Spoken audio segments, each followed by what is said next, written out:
পকোড়া অনেক খেয়েছেন বন্ধুরা।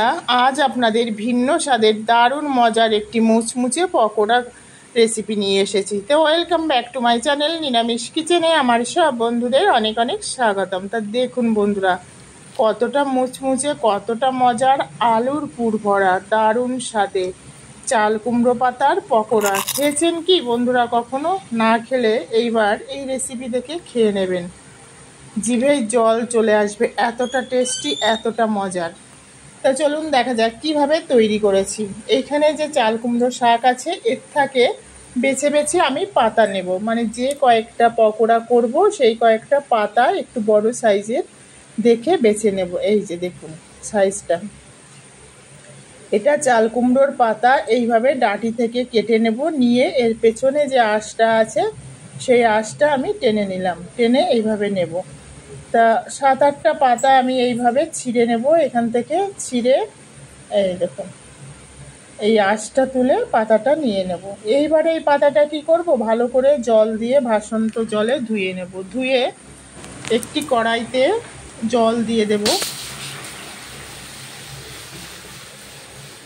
এইবার এই জলের মধ্যে যে পাতাগুলো ধুয়ে রেখেছিলাম একই সঙ্গে এইভাবে দিয়ে দেবো। এটা খুব বেশি সিদ্ধ করব না বন্ধুরা, জলটা ফুটে উঠলে পাতাটা দিতে হবে। দিয়ে এইভাবে খুন্তি দিয়ে একটু চেপে দেব, চেপে দিয়ে তারপরে এটাকে আমি উল্টে দেব। উল্টে দিয়ে এইভাবে উল্টে দিলাম, বেশি সিদ্ধ করলে কিন্তু ভালো হবে না, ঠিক জাস্ট এইভাবে উল্টে দেব। দিয়ে যে ফুটে উঠেছে এবার একে তুলে নেব। আর তুলে বন্ধুরা জলটা ঝরিয়ে একটা ঝুড়িতে রাখবো, তাহলে কি হবে, পাতাটা চিপসে যাবে। এই দেখুন ঝুড়িতে আমি রেখে দিয়েছি, তাহলে এই যে পাতার যে জলটা সব ঝরে যাবে আর পকোড়াগুলো প্যাচপ্যাচে হবে না, মুচমুচে হবে। তাই জলটা ঝরে গেছে, এইভাবেই রেখে দেবো যতক্ষণ না পকোড়াটা তৈরি হচ্ছে। এইবার আমি কিছুটা পরিমাণ মুসুরির ডাল আর এখানে আতপ চাল ভিজিয়ে রেখেছিলাম। আপনারা চাইলে মুসুরির ডালের বদলে আপনারা মটর ডাল বা ছোলার ডালও দিতে পারেন। দিয়ে এখানে কাঁচা লঙ্কা দিয়ে দিলাম, দিয়ে এই চাল আর ডাল ধোয়াটা দিয়ে দেব, সঙ্গে একটু জল দিয়ে দেব, দিয়ে মিক্সিতে গ্রাইন্ড করে নেব। কিন্তু একদম মিহি করে কিন্তু পেস্টটা তৈরি করব না বন্ধুরা। একদম মিহি করলে পকোড়াটা বেশি মুচমুচে হবে না। দেখুন খুব সুন্দর হয়েছে, একটু দানা দানা, চালের যে দানা দানা, ডালের দানা দানা রয়েছে ওটা ব্যাটারটা রয়েছে ওইভাবে। এইবার আলুর পুর তৈরি করে নেব, তার জন্য সামান্য একটু তেল দিয়েছি। তেল দিয়ে প্রথমে বাদামটাকে ভেজে নিতে হবে। বাদাম দিলে, বাদামটা ভেজে যদি একটু গুঁড়ো করে দেন তাহলে আরও ভালো হবে। আমি বাদামটা যেহেতু আগের থেকে গুঁড়ো করে দিইনি, একটু ভেঙে, মানে শিলের নোড়া দিয়ে যদি একটু ভেঙে ভেঙে দেন তাহলে আরও বেশি বেটার হয়। এখানে গোটা জিরে দিয়ে দিলাম, গোটা জিরে দিয়ে এইবার এখানে নারকেল কোড়া আর কাঁচা লঙ্কা দিয়ে দেবো। নারকেল কোড়া আর কাঁচা লঙ্কা দিয়ে ভালোভাবে ভেজে নিতে হবে।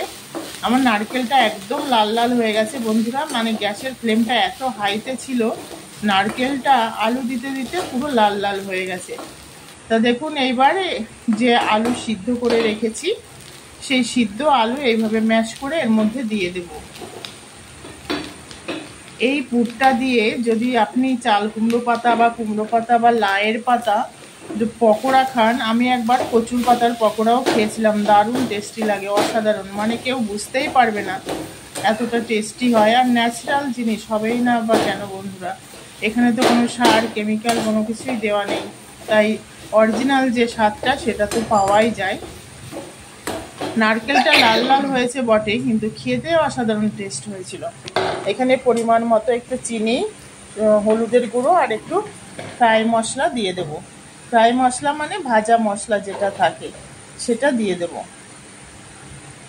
দিয়ে এবার ভালোভাবে নাড়াচাড়া করে পুরটা রেডি হয়ে গেছে। পুরটা নামিয়ে নেব, কারণ সব কিছু ভাজা হয়ে গেছে আর পুরটা খুব সুন্দর হয়েছে, দারুণ একটা ফ্লেভার বেরোচ্ছে। আপনারা চাইলে এর মধ্যে ধনেপাতা কুচি দিতে পারেন, আমি দিইনি, কারণ যেহেতু চাল কুমড়োর শাক তার একটা ফ্লেভার আছে, তার একটা স্বাদ আছে, তাই তার মধ্যে আলাদা অন্য কোনো শাক দিলে সেই স্বাদটা পাওয়া যাবে না।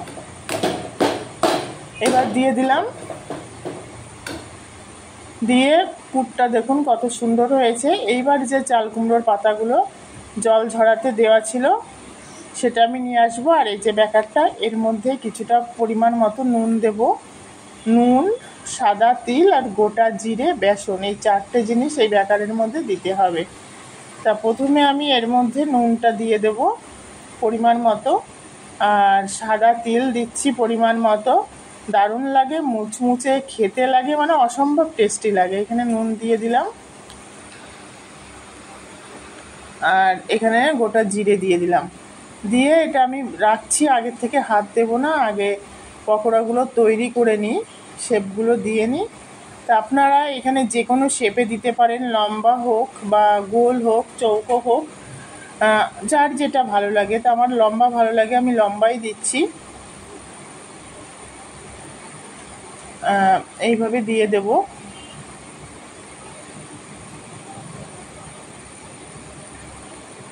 দিয়ে এইভাবে মুড়ে দেব।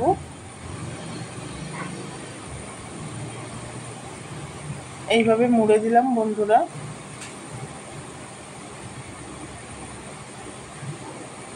এইভাবে মুড়ে দেব। 5টা পকোড়া হয়েছে আমার। এইবার যে ব্যাটারটা তৈরি করেছিলাম, বাকি উপকরণ মানে এখানে বেসন দেব কিছুটা পরিমাণ, আরও টেস্টি, আরও মুচমুচে হবে।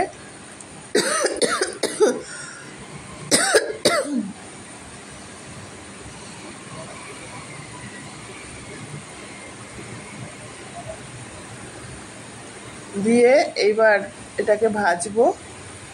এখানে রিফাইন অয়েল দিয়ে দিয়েছি বন্ধুরা। কড়াইটা একটু ছোট, ব্যাটারটা আর একটু হাত দিয়ে এইভাবে, এত কাশি হচ্ছে দেখুন, এইভাবে ঠিক দিয়ে নেব। দারুণ, অসাধারণ টেস্ট বন্ধুরা।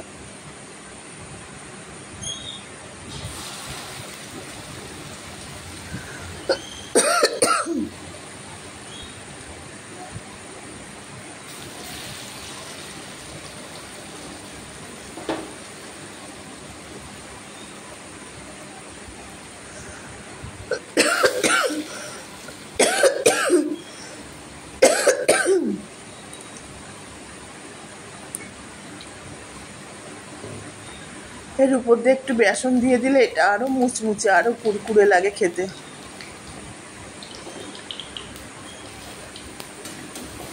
এইভাবে উল্টে দেবো, যেহেতু কড়াইটা ছোট হয়ে গেছে, একসঙ্গে পুরো মানে জমাট বেঁধে গেছে। আমি ছাড়িয়ে দেবো এটাকে আলাদা করে।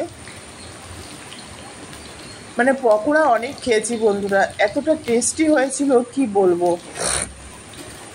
কিন্তু তেলে ভাজা বেশি মানে লোভ করলে তো মরণ, যতই বাড়ির তৈরি হোক, তেল মানেই এখন মরণ। তো এইভাবে উল্টে দেবো, আমি ছাড়িয়ে নিচ্ছি, ছাড়িয়ে নিয়ে উল্টে দেবো।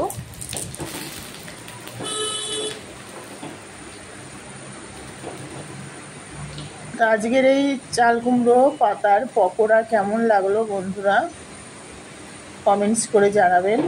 আর নতুন বন্ধুদের উদ্দেশ্যে বলছি, নিরামিষ কিচেনের রেসিপি ভালো লাগলে পাশে থাকা বেল আইকনটি প্রেস করে অল নোটিফিকেশন অন করে রাখবেন, যাতে নতুন নতুন রেসিপি আপলোড হলে সবার আগে আপনার কাছে নোটিফিকেশান যায়। আর পুরানো বন্ধুদের উদ্দেশ্যে বলছি, যেসব বন্ধুরা নিরামিষ কিচেনের পাশে আছেন, সবাইকে অনেক অনেক ধন্যবাদ, প্রীতি, শুভেচ্ছা এবং ভালোবাসা। দেখুন কতটা মুচমুচে কুরকুরে, আমি একটা ভেঙে দেখাচ্ছি।